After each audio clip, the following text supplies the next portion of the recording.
Both poverty and riches are the offspring of thought. Chapter 2. Thoughts are things. The man who thought his way into partnership with Thomas A. Edison.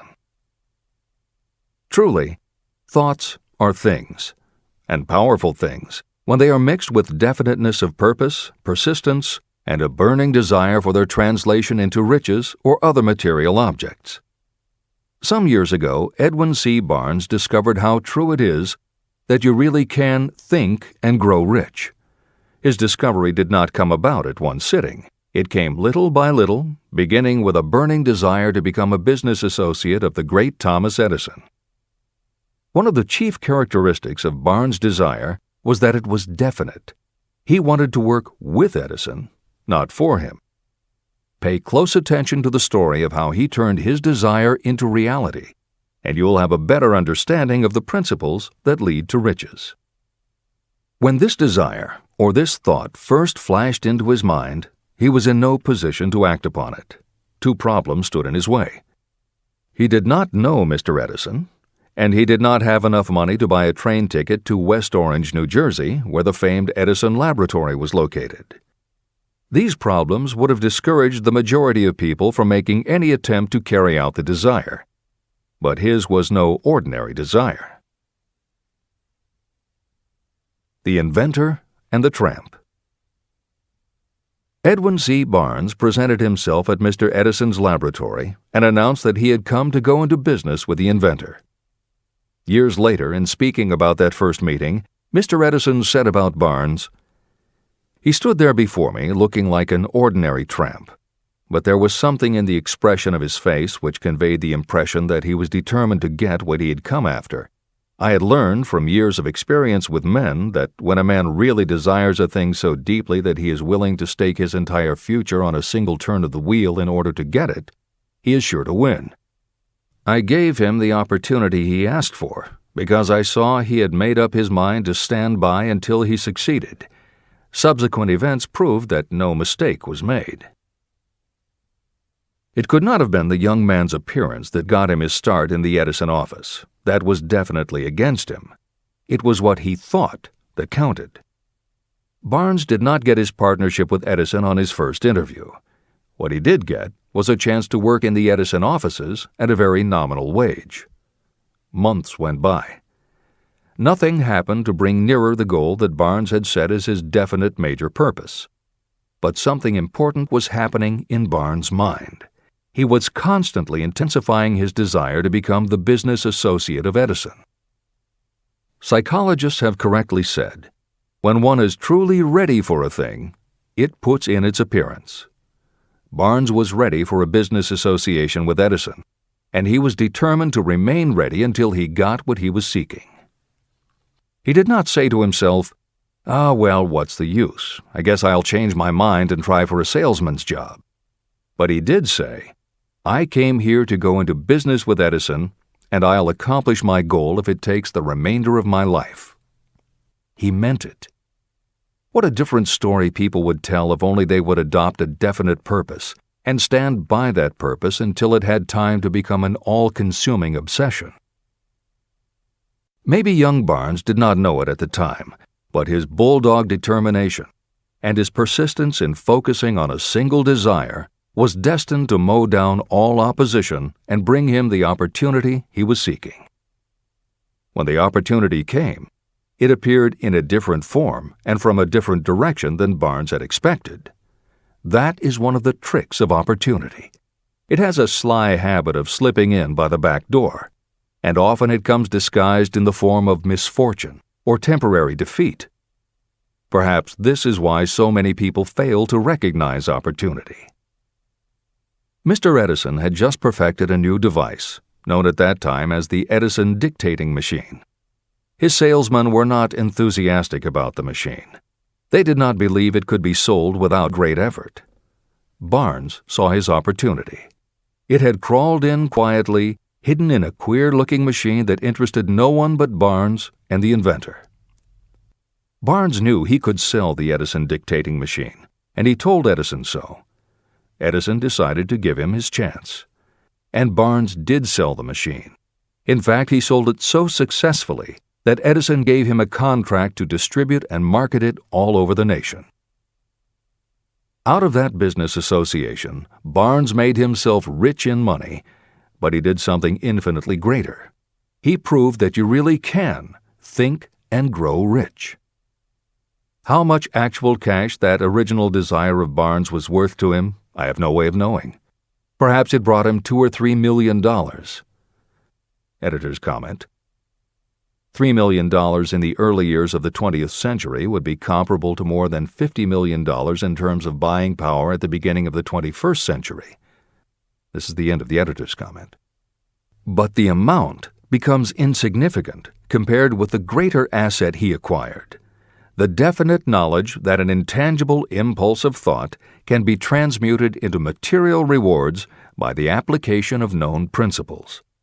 Barnes literally thought himself into a partnership with the great Edison. He thought himself into a fortune. He had nothing to start with except knowing what he wanted and the determination to stand by that desire until he realized it. 3 feet from gold. One of the most common causes of failure is the habit of quitting when you're overtaken by temporary defeat. Every person is guilty of this mistake at one time or another. During the gold rush days, an uncle of my friend R.U. Darby was caught by gold fever, and he went west to Colorado to dig and grow rich. He had never heard that more gold has been mined from the thoughts of men than has ever been taken from the earth. He staked a claim and went to work with pick and shovel. After weeks of labor, he was rewarded by the discovery of the shining ore. He needed machinery to bring the ore to the surface. Quietly, he covered up the mine and returned to his home in Williamsburg, Maryland. He told his relatives and a few neighbors about the strike. They got together the money for the machinery and had it shipped. R.U. Darby decided to join his uncle, and they went back to work the mine. The first car of ore was mined and shipped to a smelter. The returns proved they had one of the richest mines in Colorado. A few more cars of that ore would clear their debts. Then would come the big killing in profits. Down went the drills. Up went the hopes of Darby and Uncle. Then something happened. The vein of gold ore disappeared. They had come to the end of the rainbow, and the pot of gold was no longer there. They drilled on, desperately trying to pick up the vein again, all to no avail. Finally, they decided to quit. They sold the machinery to a junkman for a few $100s and took the train back home. The junkman called in a mining engineer to look at the mine and do a little calculating.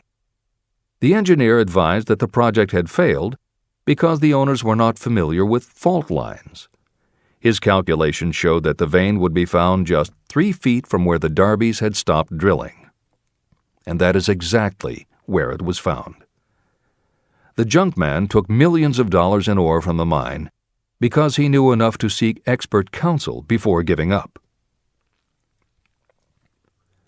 Long afterward, Mr. Darby recouped his loss many times over when he made the discovery that desire can be transmuted into gold. The discovery came after he went into the business of selling life insurance. Never forgetting that he lost a huge fortune because he stopped 3 feet from gold, Darby profited by the experience in his newly chosen field. He simply said to himself, "I stopped 3 feet from gold, but I will never stop because men say no when I ask them to buy insurance." Darby became one of a small group of men who sell over $1 million in life insurance annually.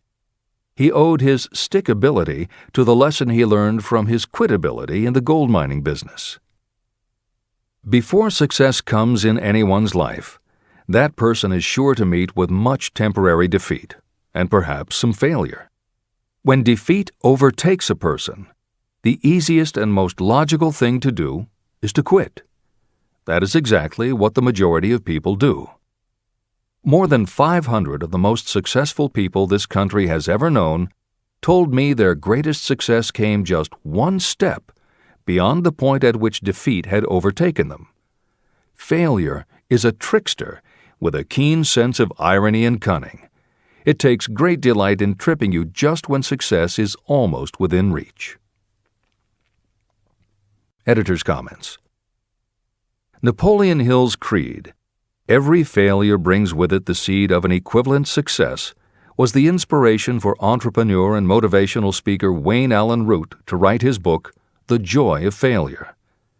Published in the late 1990s, it not only tells Wayne's personal story of using his failures as stepping stones to success, he also recounts stories from other successful people, which prove that the rich and famous got to be that way only because of what they learned from their failures. People such as Jack Welch, the hugely successful CEO of General Electric, who early in his career failed dramatically when a plastics plant for which he was responsible blew up.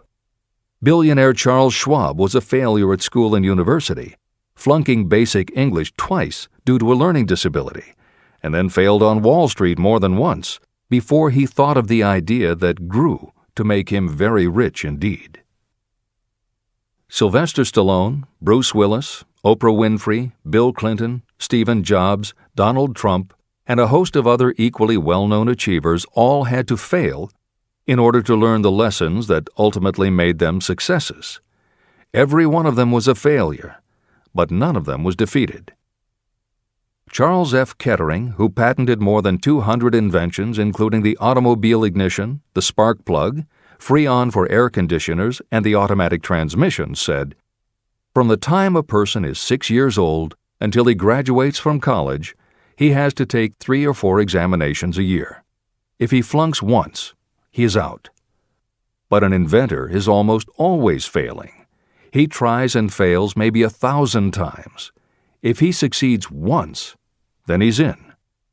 These two things are diametrically opposite. We often say that the biggest job we have is to teach a newly hired employee how to fail intelligently. We have to train him to experiment over and over and to keep on trying and failing until he learns what will work. Failures are just practice shots. This is the end of the editor's comment. A 50-cent lesson in persistence.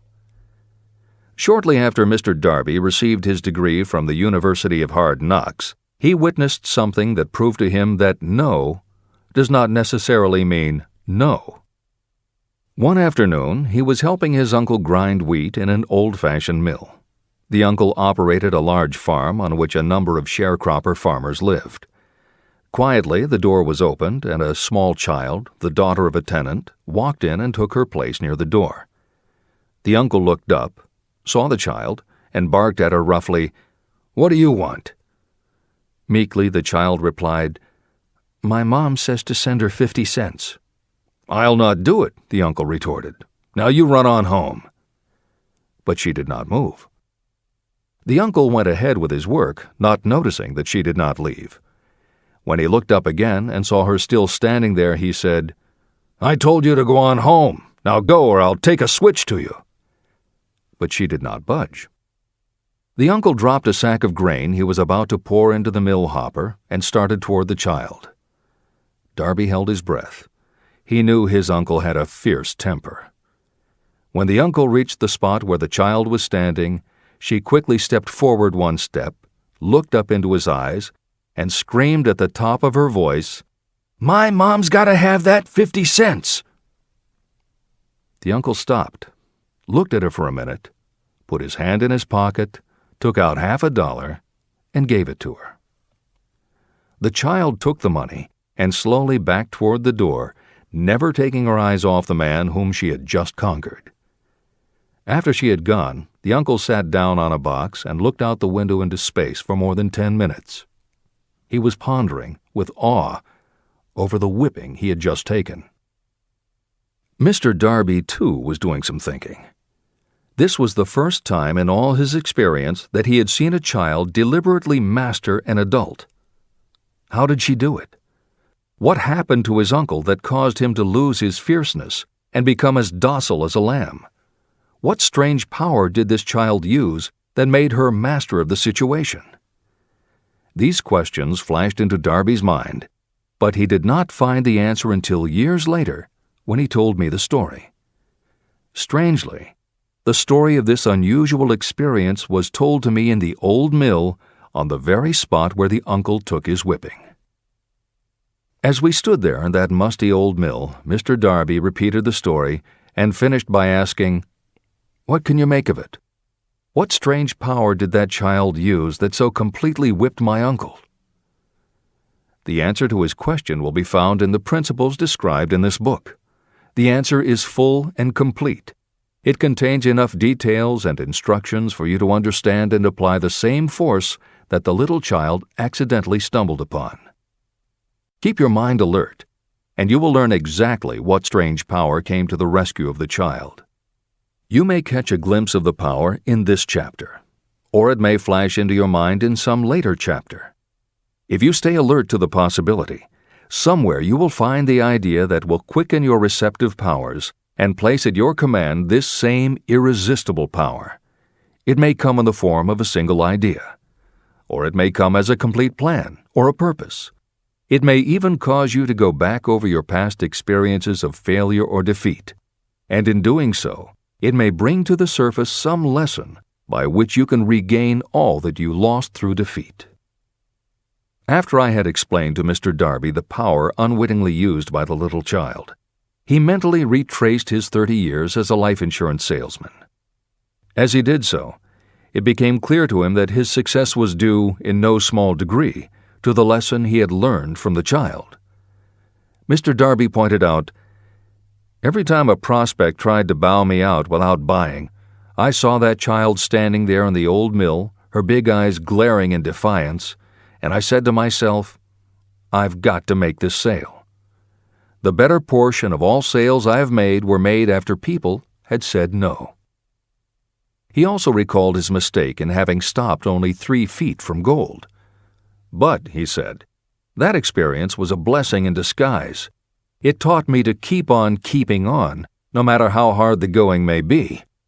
A lesson I needed to learn before I could succeed in anything." Mr. Darby's experiences were commonplace and simple enough, yet they held the answer to his destiny in life. In fact, to him the experiences were as important as life itself, and he was able to profit from these 2 important experiences because he analyzed them and found the lesson they taught. But what if you don't see the events of your life as being experiences of such profound significance? And what about the young person who doesn't yet have even minor failures to analyze? Where and how will they learn the art of converting defeats into the stepping stones to opportunity? That is exactly why this book was written, to answer those questions. To convey my answer, I have constructed 13 principles. These principles work individually or together as catalysts. The specific answer that you are looking for may already be in your own mind. Reading these principles may be the catalyst that causes your answer to suddenly come to you as an idea, a plan, or a purpose. One sound idea is all you need to achieve success. These 13 principles contain the best and most practical ways and means of creating ideas. Success consciousness. Before I go any further in the description of these principles, you should know this. When riches begin to come, they come so quickly and in such great abundance that you will wonder where they've been hiding during all those lean years. This is an astounding statement, especially when you take into consideration the popular belief that riches come only to those who work hard and long. When you begin to think and grow rich, you will observe that riches begin with a state of mind, with definiteness of purpose, with little or no hard work. What you need to know now is how to acquire the state of mind that will attract riches. I spent 25 years researching the answer to that question because I, too, wanted to know how wealthy men become that way. What you will learn is that as soon as you master the principles of this philosophy and begin to apply those principles, your financial status will begin to improve.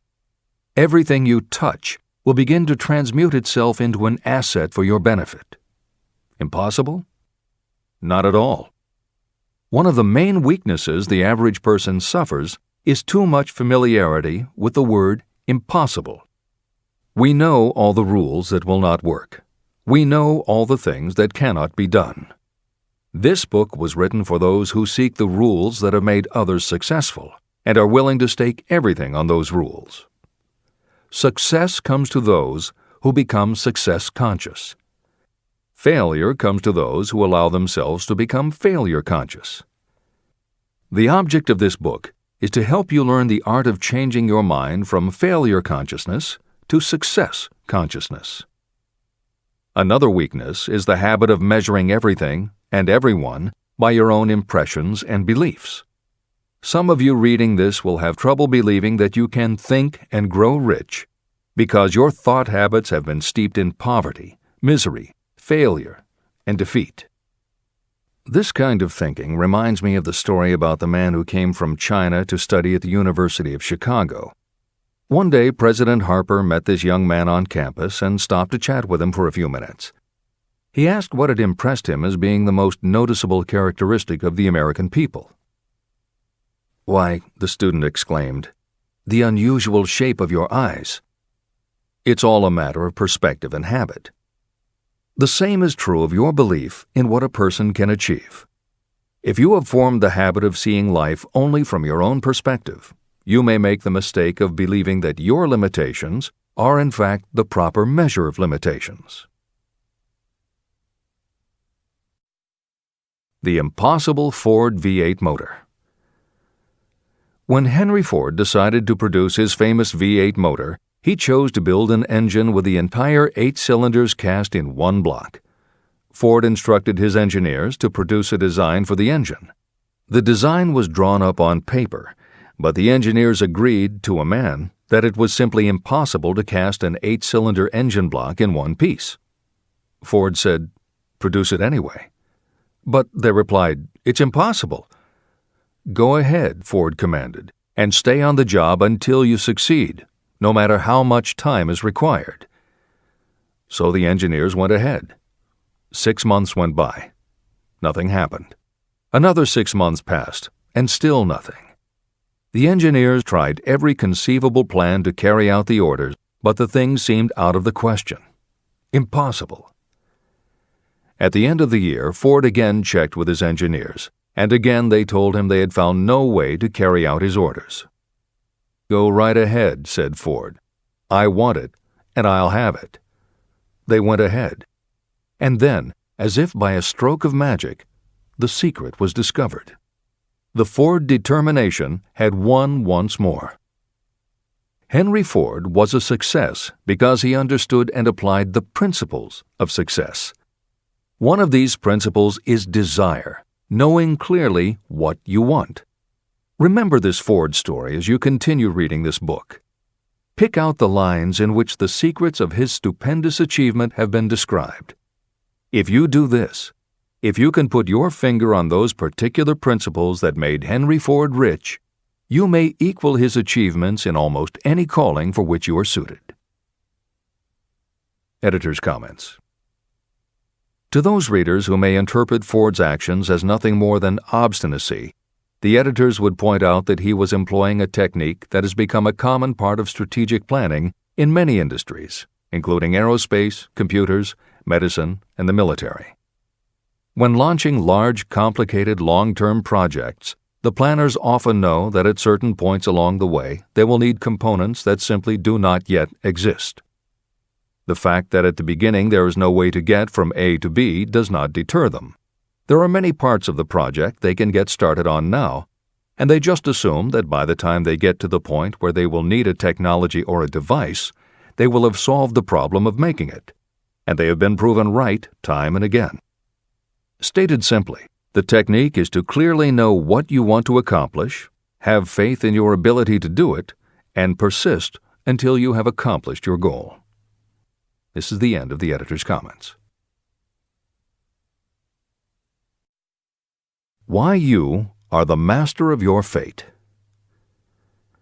When the famed English poet William Henley wrote the prophetic lines, "I am the master of my fate, I am the captain of my soul," He should have informed us that the reason we are the masters of our fate, the captains of our souls, is that we have the power to control our thoughts. He should have told us that it is because in some way our brains become magnetized with the dominating thoughts that we hold in our minds. And it is as though our magnetized minds attract to us the forces, the people, and the circumstances of life that are in sync with our dominating thoughts. He should have told us that before we can accumulate riches in great abundance, we must magnetize our minds with intense desire for riches. That we must become money-conscious until the desire for money drives us to create definite plans for acquiring it. But being a poet, Henley contented himself by stating a great truth in poetic form, leaving those who followed him to interpret the philosophical meaning of his lines. Little by little, the truth has unfolded itself, until I have come to know with certainty that the principles described in this book hold the secret of mastery over our economic fate. Principles that can change your destiny. We are now ready to examine the first of these principles, and as we do, I ask you to maintain a spirit of open-mindedness. Remember as you read that these principles are not my invention, nor are they the invention of any one person. These principles have worked for literally millions of people. You, too, can put them to work for you and your own enduring benefit. You will find it easy, not hard to do. Some years ago, I delivered the commencement address at Salem College in Salem, West Virginia. I emphasized with so much intensity the need to have a burning desire that one of the members of the graduating class became completely convinced and made it a cornerstone of his own philosophy. That young man became a congressman and an important factor in President Franklin D. Roosevelt's administration. He wrote me a letter in which he so clearly stated his opinion of the principle of desire outlined in the next chapter that I have chosen to publish his letter as an introduction to that chapter. It gives you an idea of the rewards to come. My dear Napoleon, my service as a member of Congress having given me an insight into the problems of men and women, I am writing to offer a suggestion which may become helpful to thousands of worthy people. In 1922, you delivered the commencement address at Salem College when I was a member of the graduating class. In that address, you planted in my mind an idea which has been responsible for the opportunity I now have to serve the people of my state, and will be responsible in a very large measure for whatever success I may have in the future. I recall, as though it were yesterday, the marvelous description you gave of the method by which Henry Ford, with but little schooling, without a dollar, with no influential friends, rose to great heights. I made up my mind then, even before you had finished your speech, that I would make a place for myself, no matter how many difficulties I had to surmount. Thousands of young people will finish their schooling this year and within the next few years. Every one of them will be seeking just such a message of practical encouragement as the one I received from you. They will want to know where to turn, what to do to get started in life. You can tell them, because you have helped to solve the problems of so many, many people. There are thousands of people in America today who would like to know how they can convert ideas into money. People who must start from scratch without finances and recoup their losses. If anyone can help them, you can. If you publish the book, I would like to own the first copy that comes from the press, personally autographed by you. With best wishes, believe me, cordially yours, Jennings Randolph. Since that time in 1922, I watched Jennings Randolph rise to become one of the nation's leading airline executives, a great inspirational speaker, and a United States Senator from West Virginia. 35 years after I made that speech, it was my pleasure to return to Salem College in 1957 and deliver the baccalaureate sermon. At that time, I received an honorary Doctor of Literature degree from Salem College. Editor's comments. As you begin the next chapter, the editors would like to reinforce the earlier statement that what you are reading is not just a collection of theories out of which you can cherry-pick what you like. The 13 principles of success were proven by the real-life experiences of the long list of famous successful people cited earlier by Napoleon Hill. His techniques are also practiced and endorsed by the contemporary experts and authors whom the editors mentioned, following Hill's list. More than 60 million people have purchased copies of the book that you are now holding in your hands. If this book has proven to be that successful, surely you owe it to yourself to give it every chance to work for you too. Read it. Don't question it. Do it. If you don't, if you think that you know better than Napoleon Hill, if you decide to pick and choose the parts that you will believe or follow, then if you don't succeed, you will never know if your failure lies with this book or with you. This is the end of the editor's comments.